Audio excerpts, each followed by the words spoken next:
नमस्कार साथियों, study battle YouTube channel में एक बार आपका फिर से स्वागत है। सो डीएलएड फोर्थ सेमेस्टर की जो प्रीवियस ईयर के क्वेश्चन पेपर है, प्रीवियस ईयर में जो आपका अभी सितंबर में डीएलएड फोर्थ सेमेस्टर 2019 का पेपर हुआ है, उसके पेपर्स को हम डिस्कस कर रहे हैं। तो अभी तक हमने लगभग 5-6 क्वेश्चन पेपर डिस्कस किए हुए हैं।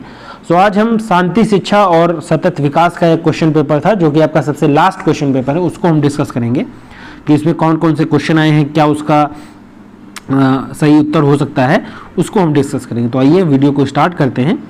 तो सबसे पहले इसमें जो बहुविकल्पीय क्वेश्चंस आए हुए हैं, वस्तुनिष्ठ प्रश्न। पहला इसमें कह रहा है कि सतत विकास के 3 आयाम कौन कौन से हैं। सतत विकास के 3 आयाम तैयार किए गए हैं। 3 आयाम कौन कौन से हैं? एक तो आपका आर्थिक आयाम है, सामाजिक आयाम है और पर्यावरणीय आयाम है। तो आपके जो तीनों आयाम है वो इसमें सही उत्तर हो जाएगा। आर्थिक भी है, पर्यावरणीय भी है और सामाजिक भी है। तो ये सभी उत्तर जो है ऑप्शन 4 वो सही हो जाएगा। व्यक्तित्व की समाज द्वारा उत्पन्न की जाने वाली शांति प्रक्रिया का प्रमुख तथ्य क्या है? क्या है इसमें? संवेगात्मक स्थिरता, वैज्ञानिक दृष्टिकोण, सांस्कृतिक विकास या उपर्युक्त सभी। तो इसमें पूछ रहा है कि व्यक्तित्व की समाज द्वारा उत्पन्न की जाने वाली शांति प्रक्रिया का प्रमुख तथ्य क्या है? उसमें संवेग के रूप में भी स्थिरता होती है, सही है। वैज्ञानिक दृष्टिकोण का उत्पादन होता है, वो भी सही है। सांस्कृतिक विकास होता है, ये भी सही है। सो उपर्युक्त सभी जो है वो आपका यहाँ पे सही उत्तर हो जाएगा। राष्ट्रीयता क्या है? देशभक्ति का पुराना प्रत्यय, देशभक्ति का नया प्रत्यय, देशभक्ति के समान प्रत्यय, या चौथा इसमें ऑप्शन क्या दिया हुआ है? विघटनकारी प्रत्यय। तो देखिए, विघटनकारी तो नहीं हो सकता है। देशभक्ति का समान और पुराना क्या हो जाएगा? नया पुराना इसको कोई मतलब नहीं, देशभक्ति का पैटर्न तो वही रहता है।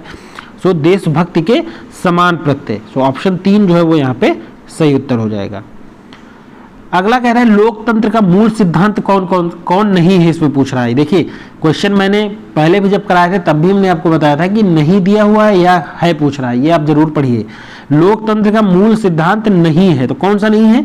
देखिए, स्वतंत्रता सिद्धांत है, समानता इक्वलिटी बिल्कुल है, ब्रदरहुड बंधुत्व बिल्कुल है, लेकिन विशेषाधिकार स्पेशल राइट किसी को दिया जाए, विशेष अधिकार दिया जाए, ये इसका नहीं होगा, मतलब मूल सिद्धांत नहीं है। तो ऑप्शन ए जो है वो आपका सही हो जाएगा।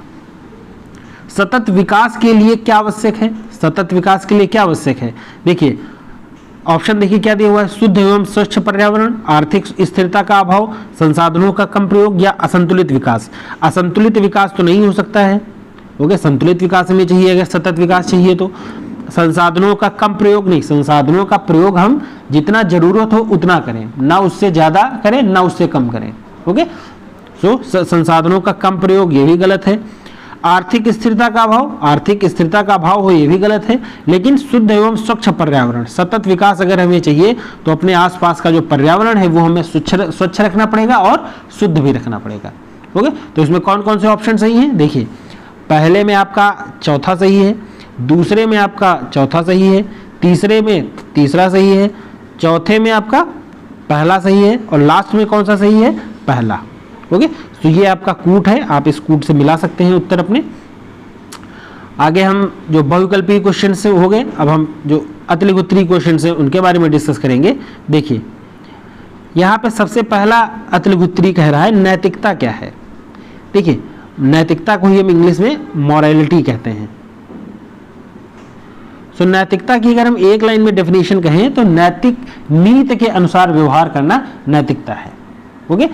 अच्छे बुरे का बोध हो, ओके, सही गलत का बोध हो, हमें क्या हमारे लिए सही है क्या गलत है, इन सब चीज़ों का अगर हमें बोध होगा तो उसी को हम नैतिकता कहेंगे। और सीधे एक लाइन में आप डेफिनेशन लिखिए, नीति के अनुसार व्यवहार करना नैतिकता कहलाता है।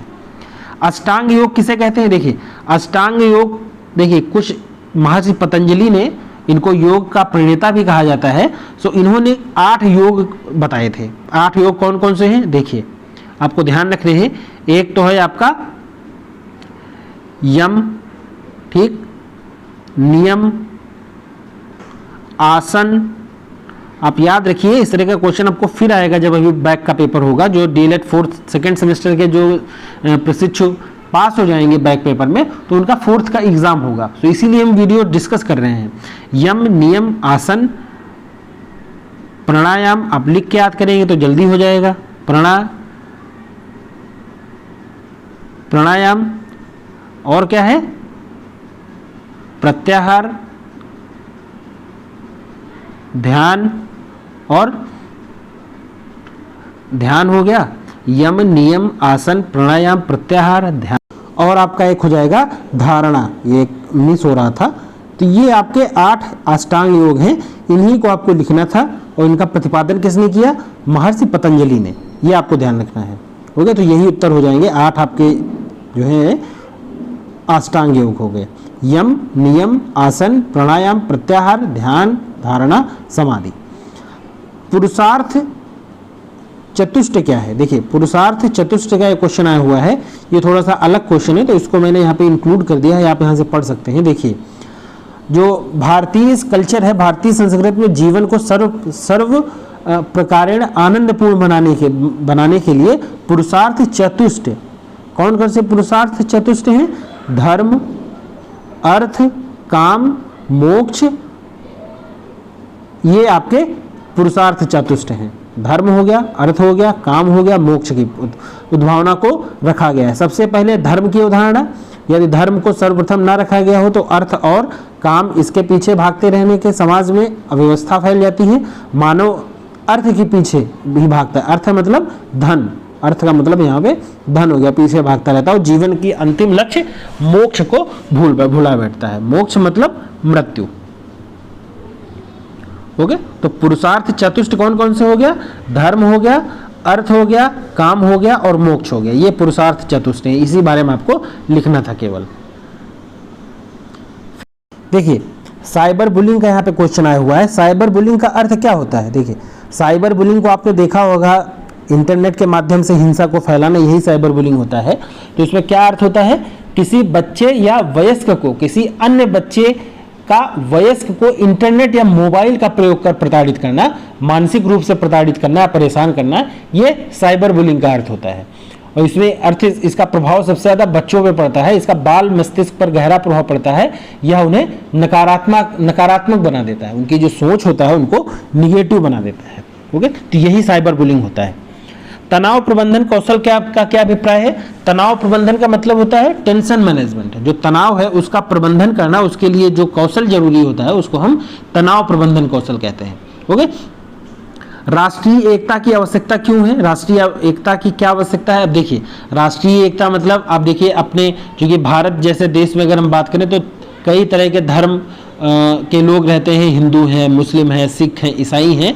सो अगर इनमें आपस में मतभेद रहेगा, किसी न किसी बात पर हिंसा होगी या किसी न किसी जाति पर लेकर के अगर लड़ाई झगड़े होंगे, सो उससे जो देश का माहौल है वो बिगड़ेगा। ओके, सो यही राष्ट्रीय एकता की क्या आवश्यकता है? सो राष्ट्रीय एकता की आवश्यकता है कि हम अपने देश को सुचारू रूप से सतत विकास की तरफ अग्रसर करें, यही राष्ट्रीय एकता की आवश्यकता है। ओके, आप अपने शब्दों में इसको थोड़ा सा कंठस्थ करके लिख सकते हैं, इसमें बहुत ज़्यादा बताने की ज़रूरत नहीं है। आप अपने शब्द में, ऐसे क्वेश्चन्स अगर आए तो आप क्वेश्चन्स को भाव उसका समझिए और अपने शब्दों में अपने उत्तर को लिखिए। ओके, आप किसी न किसी बुक की मदद ले सकते हो, लेकिन उसके भी अर्थ को समझने के बाद आप अपने शब्दों में उत्तर लिखिए, यही सबसे सही रहता है। मूल्यों की प्रकृति को स्पष्ट कीजिए। अब देखिए, मूल्य तो कई तरह के हो सकते हैं, सांस्कृतिक मूल्य हो सकते हैं, सामाजिक मूल्य हो सकते हैं, जीवन मूल्य हो सकते हैं, वैज्ञानिक मूल्य हो सकते हैं। अब कौन कौन से मूल्य, यहाँ पे क्वेश्चन थोड़ा इनकम्प्लीट मुझे लगता है। मूल्यों की प्रकृति को स्पष्ट कीजिए, तो किस मूल्यों की प्रकृति को कह रहा है? तो आप किसी भी मूल्य का लिख सकते हैं। जैसे जीवन मूल्य की बात करें हम, उसमें सांस्कृतिक है, सामाजिक है, नैतिक है, ओके, या आर्थिक मूल्य हो सकता है, वैज्ञानिक मूल्य हो सकता है, धार्मिक मूल्य हो सकता है। सो किसी भी मूल्यों के बारे में उसकी प्रकृति को आप स्पष्ट कर सकते हैं। चरित्र निर्माण का अर्थ स्पष्ट कीजिए। देखिए, चरित्र निर्माण का अर्थ क्या है? चरित्र निर्माण का अर्थ है कि हम अपने नीति के अनुसार व्यवहार कर सकें, एक अच्छा व्यवहार बना सके, अपने लिए एक अच्छा स्टैंडर्ड सेट करें कि हम इस चरित्र पे रहेंगे या ऐसे हम व्यवहार करेंगे किसी भी दी हुई परिस्थिति में। सो यही चरित्र निर्माण का अर्थ है। ओके, अगर आपको उत्तर ढूंढने में, इसका उत्तर पाने में कठिनाई होगी तो आप बताइएगा, हम इसको करवा देंगे, लेकिन आप लिख सकते हो, इसमें बहुत ज़्यादा बताने की आवश्यकता नहीं है। ओके, आप वैश्विक दृष्टि से शांति शिक्षा की आवश्यकता को स्पष्ट कीजिए। अब वैश्विक दृष्टि से, अभी देखिए ऊपर आया था, ये थोड़ा सा क्वेश्चन दोनों हल्का सा मिलते जुलते हैं। राष्ट्रीय एकता की क्या आवश्यकता है, और यहाँ पे हो गया वैश्विक एकता या वैश्विक दृष्टि से शांति शिक्षा की क्या आवश्यकता है। सो वैश्विक दृष्टि से शांति शिक्षा की आवश्यकता है कि देश जैसे राष्ट्र देश को हम सुचारू रूप से चलाएं, सतत विकास की ओर अग्रसर करें, उसी तरह विश्व में कई सारे देश हैं, अब कुछ देश आपस में लड़ाई झगड़ा करते रहते हैं, उनके बीच में आतंकवादी गतिविधियां होती रहती हैं, या धार्मिक रूप में वो कट्टरता दिखाते हैं। जैसे अभी आप अफगानिस्तान का एग्जाम्पल दे सकते हो, जैसे तालिबान ने अटैक करके अफगानिस्तान को अपने कब्जे में ले लिया। सो वैश्विक दृष्टि से शांति शिक्षा, अगर शांति शिक्षा की शिक्षा उनको दी जाती तो हो सकता है ऐसी स्थितियां ना उत्पन्न होती। तो यही इसी को आपको लिखना है, वैश्विक दृष्टि से शांति शिक्षा की क्या आवश्यकता है, इसी आवश्यकता को आपको स्पष्ट कर देना है। स्वच्छ साथी संबंधों को बढ़ावा देने में अभिभावक की क्या भूमिका है। देखिए स्वच्छ साथी संबंध, देखिए कोई भी बच्चा जैसे होता है या छोटे बच्चे बड़े भी लोग होते हैं, सो उनमें भी अपने साथियों के प्रति एक इंक्लिनेशन होता है, वो अपने साथी को फॉलो करते हैं। अगर उन साथियों के समूह में कोई एक लीडर है या कोई एक नेता है तो उसको वो आदर्श मानते हैं, उसी की कही हुई बातों को समझते हैं, उसके द्वारा की गई बातों को ज़्यादा सर्वोच्चता देते हैं। सो अभिभावक की भूमिका वो है कि अपने जो उसका बढ़ावा देने, अभिभावक की भूमिका ये हो सकती है कि वो अपने बच्चे को ध्यान रखे कि उसके साथी समूह में कौन कौन से लोग हैं।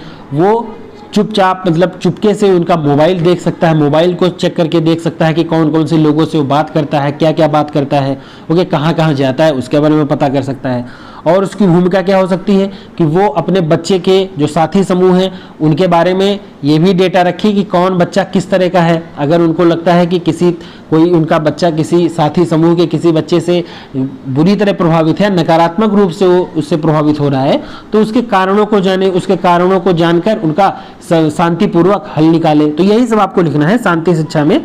मतलब अभिभावक की भूमिका आपको लिखनी है कि हेल्दी पीर रिलेशन, ओके, इसको बढ़ाने के लिए। व्यक्तित्व की कोई 5 विशेषताएं लिखिए। अब देखिए व्यक्तित्व की यहाँ पे 5 विशेषताएं आपको लिखनी है, और व्यक्तित्व को बिग 5 कारक भी कहा जाता है, ये आपको ध्यान रखना है। व्यक्तित्व के बिग 5 कारक हैं। कौन कौन से बिग 5 कारक हैं? 5 व्यक्तिगत डोमेन जिसको कहा जाता है, या आयाम जिनका मानव व्यक्तित्व में वर्णन के लिए उपयोग किया जाता है। कौन कौन से? देखिए एक तो है व्यक्तित्व का खुलापन होना चाहिए, कि वो ओपननेस रहे, मतलब समाज के रूप में भी ओपन रहे, समाज में जो गतिविधियां घटित हो रही उसके बारे में वो ओपननेस रहे, खुलापन रहे।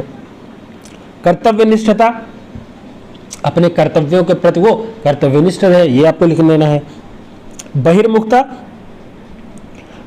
को ही हम इंग्लिश में एक्स्ट्रावर्जन कहते हैं। एक तो होता है इंट्रोवर्ट और एक होता है एक्सट्रोवर्ट। बहिर्मुखता मतलब बाहर की जो चीज़ें घटित हो रही उसके बारे में सजग है, उसके बारे में जानता रहे। ऐसा ना हो कि वो अंतर्मुखी हो जाए तो वो केवल अपनी कापी किताबों में ही उलझा रहे, बाहर की जो दुनिया है उससे कोई उसको मतलब ही ना रह जाए। सहमतता, अगर कोई सही बात उसको बताई जा रही है, कोई अगर उसको सही चीज़ बताई जा रही है तो उससे वो एग्री हो, सहमत हो जाए, ये एक व्यक्तित्व है, व्यक्तित्व की विशेषता है। और मनोविक्षुब्धता या इसी को हम स्नायु विकृत कहते हैं, कि जो निगेटिव है, जैसे क्रोध हो गया, क्रोध हो गया, लोभ हो गया, इस तरह के जो निगेटिव पॉइंट्स हैं उनके बारे में भी वो जानता रहे, और उससे कैसे उभरना है, कैसे उन चीज़ों से निपटना है, उसके बारे में भी वो अपने डिसीजन लेस के अपने आप को उससे निकलने के लिए अपने आप को तैयार कर सके। तो ये मनोविक्षुब्धता या इसी को हम स्नायु विकृत कहते हैं। तो ये 5 आपके मेन पॉइंट्स हुए, ये 5 प्रमुख विशेषताएं हैं इसमें, यही आपको इसके बारे में लिखना था। फिर क्वेश्चन क्या कह रहा है, महात्मा गांधी के अनुसार शिक्षा के उद्देश्य क्या बताइए। तो देखिए महात्मा गांधी ने शिक्षा के कुछ उद्देश्य बताए हैं। कौन कौन से उद्देश्य बताए हैं? देखिए शारीरिक विकास, बच्चे का शारीरिक विकास बिल्कुल आवश्यक है। अगर वो शारीरिक विकास नहीं होगा तो उसका आगे हम किसी भी तरह से ना सामाजिक विकास कर पाएंगे, ना बौद्धिक विकास कर पाएंगे, ये सबसे इंपॉर्टेंट है।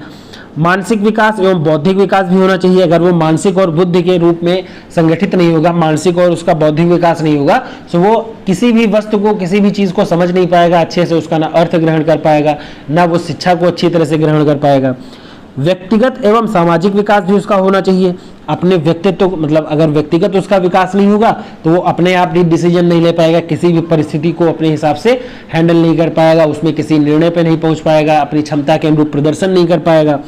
सांस्कृतिक विकास होना चाहिए, जो संस्कृति है, देश की संस्कृति और अखंडता है, उसके बारे में उसको पता होना चाहिए। नैतिक और चारित्रिक विकास इसी तरह होना चाहिए। व्यावसायिक विकास होना चाहिए। गांधी जी ने शिक्षा का जो सबसे प्रमुख उद्देश्य बताया है वो ये है कि शिक्षा देकर बच्चे को या बालक को आजीविका अर्जित करने के लायक बना देना चाहिए, बना दिया जाए, ऐसा उन्होंने बताया है शिक्षा का प्रमुख उद्देश्य। कि अगर हम किसी बच्चे को शिक्षा दे रहे हैं तो उसको ऐसी शिक्षा दी जाए कि वो शिक्षा ग्रहण करने के बाद वो अपनी आजीविका को कमाने के लायक हो जाए, उसके अनुरूप हो जाए। आध्यात्मिक विकास होना चाहिए और पाठ्यक्रम ऐसा होना चाहिए, वही पाठ्यक्रम ऐसा होना चाहिए जिससे उसको जीविकोपार्जन के अधिक से अधिक जो अवसर हैं वो मिल सके। ओके, सो ये गांधी जी के अनुसार जो शिक्षा के प्रमुख उद्देश्य हैं, यही आपको इसमें लिखना था। लास्ट क्वेश्चन क्या कह रहा है, सांप्रदायिकता के दुष्परिणाम क्या लिखिए। सांप्रदायिकता के दुष्परिणाम देखिए क्या क्या हो सकते हैं। सांप्रदायिकता या इसी को हम कम्युनलिज्म कहते हैं। देखिए सांप्रदायिकता के दुष्परिणाम क्या हो सकते हैं, राष्ट्रीय एकता में बाधित। ओके, राष्ट्रीय एकता का अर्थ क्या होता है, किसी देश के सभी लोगों एक होकर जब सांप्रदायिकता दृष्टि के जनता के समूहों को सांप्रदायिकता में बांट देती है, तो ये राष्ट्रीय एकता में बाधक हो सकता है। राष्ट्रीय शांति और सुरक्षा को प्रभावित कर सकता है। सांप्रदायिक तत्व अगर हैं तो वो आसपास के जो क्षेत्र है उसमें अहिंसा, अराजकता ये सब फैलाते रहेंगे, तो उससे जो राष्ट्रीय शांति है और सुरक्षा है वो प्रभावित होगी। अफवाह फैलाते हैं या गड़बड़ी कर सकते हैं, वाह आडंबरों पे विश्वास करते हैं। वैमनस्य को बढ़ावा देना, वैमनस्य का मतलब होता है शत्रुता या जिसको हम कहते हैं ईर्ष्या, द्वेष, शत्रुता, इसको बढ़ावा देना। सांप्रदायिकता के विभिन्न वर्गों में द्वेष, आपसी द्वेष जो है वो जातिगत हो सकता है, रंग रूप में हो सकता है, भाषा के रूप में हो सकता है, ये द्वेष बढ़ सकता है। और कौन कौन से इसके विकास में बाधक, अल्टीमेटली अगर सामाजिकता फैलेगी, जो सांप्रदायिकता है वो फैलेगी, तो उसका सबसे प्रमुख दुष्परिणाम किस रूप में देखना मिलेगा, विकास के क्षेत्र में बाधक दिखेगा। समाज में पारस्परिक सहयोग की भावना जो है वो समाप्त हो जाएगी। देश के विभिन्न स्थानों पर सांप्रदायिक दंगे होने से वहाँ का जनजीवन जो है, वहाँ के आसपास का जो लाइफ स्टाइल है वो चेंज हो जाएगा और सतत विकास का कार्य जो है वो बिल्कुल ठप हो जाएगा। भ्रष्टाचार में वृद्धि होगी। अगर सांप्रदायिकता फैलेगी तो उच्च अधिकारी जो है या राजनेता है वो सांप्रदायिक आधार पर अनुचित एवं अवैधानिक कार्यक्रम है, कार्यवाही है, उसमें संलग्न हो जाएंगे, व्यक्ति का पक्ष लेने लगेंगे और नौकरियां जो है, जो जॉब्स है उसमें और अन्य प्रकार की सुविधाएं हैं उसमें भी सांप्रदायिक आधार पर विचार करना चाहिए। ओके, इससे नैतिक विकास का पतन होता है और भ्रष्टाचार में भी वृद्धि होती है। ओके, तो यही आपको पॉइंट्स जो है आपको यहाँ पे लिखने थे। देखिए ये सांप्रदायिकता के दुष्परिणाम हो गए। सो ये हमने क्वेश्चन पेपर डिस्कस किया, सतत विकास, शांति, शिक्षा और सतत विकास का। सो इसी तरह के क्वेश्चन पेपर आपको अभी जब बैक पेपर जब क्लियर हो जाएगा सेकंड सेमेस्टर के प्रशिक्षुओं का, तो उनका जब फोर्थ का एग्जाम होगा प्रमोट होकर के, तो उसी तरह के क्वेश्चंस आपको मिलेंगे। इसीलिए हम इस वीडियो को डिस्कस कर रहे हैं कि आप ज़्यादा से ज़्यादा चीज़ों को समझ सकें, अच्छे से संगठित होकर के पढ़िए। और अगर कहीं पे भी आपको दिक्कत होती किसी क्वेश्चन में तो आप कमेंट करके कमेंट बॉक्स में लिख सकते हैं, तो हम उस चीज़ को सॉल्व करा देंगे। और इसी पेपर में नहीं, कोई भी पेपर हो, अगर आपको लगता है कि ये चीज़ नहीं समझ में आ रही है तो आप बताइए, हम अपने हिसाब से या किसी और से कंसल्ट करके आपको समझा देंगे। धन्यवाद।